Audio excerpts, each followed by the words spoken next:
Kristen, the Traverse City Commission voted on medical and recreational marijuana issues tonight, and not before lots of input from those in attendance. Medical marijuana provisioning centers won't be found here on Front Street, but they could pop up around the city in the near future. Mark, I'm here just west of the Turtle Creek Casino on M72, where the Grand Traverse County Sheriff's Department is still trying to figure out what happened. What we do know is that the driver of the mangled green vehicle was seen by a witness driving westbound. It doesn't stop with just cans and kegs. Most street signs are made with rust-proof sheet aluminum.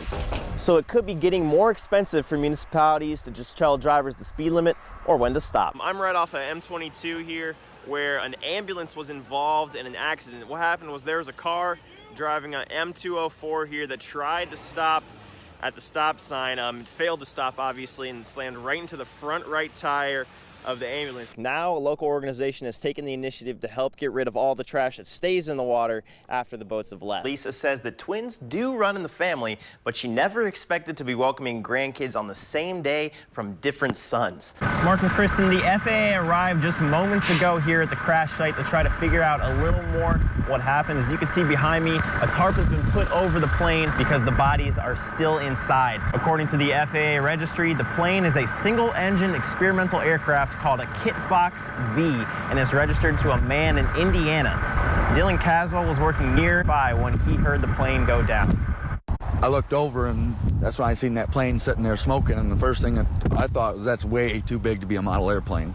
Sheriff Pat Whiteford says he does not know why the plane crashed, where it was coming from, or where it was headed to, but hopefully we'll learn those details here in a few moments when the FAA is done with their investigation. Reporting live in Kalkaska County, Corbin Bagford, 7 and 4 News. Mark and Mara, as a part of Operation Chill, officers are handing out these 7-Eleven coupons for a free Slurpee to kids who are doing something positive in the community. But the real goal is to have your kids look past the flashing lights and badge to see a person that can help them. If we're out to lunch and a parent sees us, sometimes they'll say to their kid, and they won't even think anything about it, but you know, if you're being bad, or she's going to take you to jail, and that's not the message we want to send. We want them to look at us when they need help. Officer Taylor Comiskey is working to change what people think when they see police in public. I think it's human nature. If you see a cop or a cop car, if you're not in a police family, you're going to automatically associate it with someone in trouble or something going on. Officer Comiskey is spearheading her department's Operation Chill. She's handing out free 7-Eleven Slurpee coupons to kids around Traverse City that are being good citizens. Earning a coupon doesn't take much. Do you guys ride your bikes this summer? Yeah. Do you wear your helmets when you ride your bike? Hey, that's a good man right there.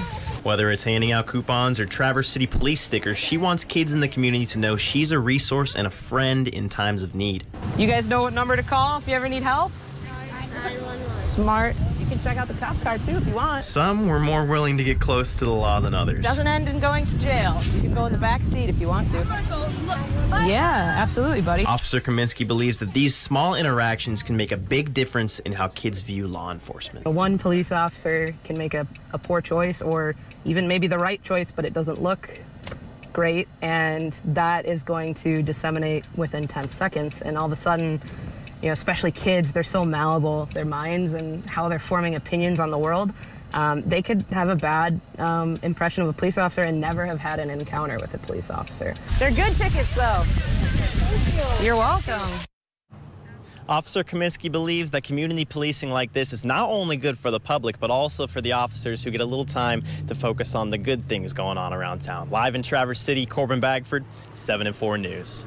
Thanks, Corbin. The bells atop Guardian Angels Catholic Church in Manistee rang for the first time in nearly 10 years Sunday.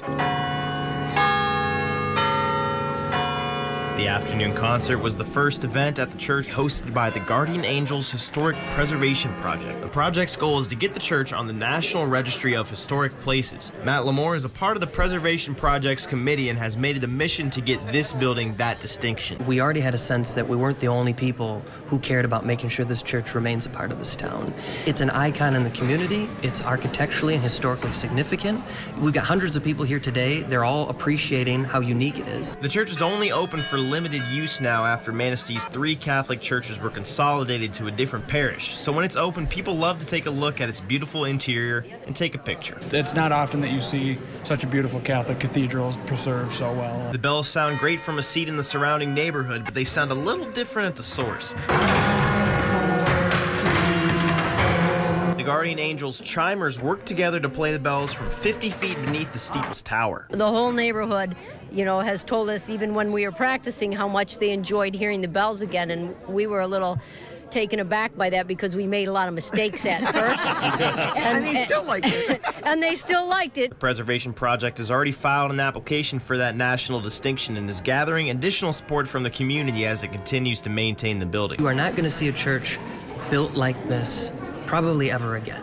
And so it's unique, it's special, it's already been preserved for 130 years.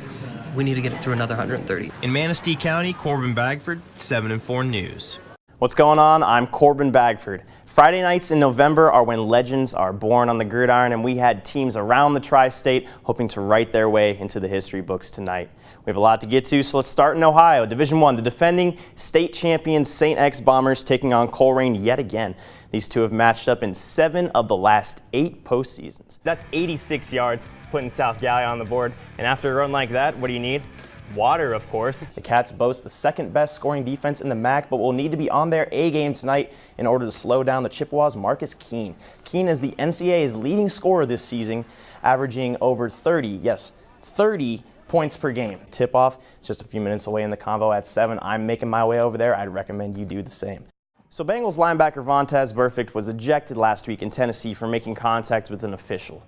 No suspension is in order, and Burfict doesn't look to be fined either. The linebacker saying today that he feels he's being targeted by the officials, that they provoke him, waiting for him to snap. But Burfict says it's best for him to just look the other way. And it's now 5 Super Bowl titles in 2 decades for the Patriots.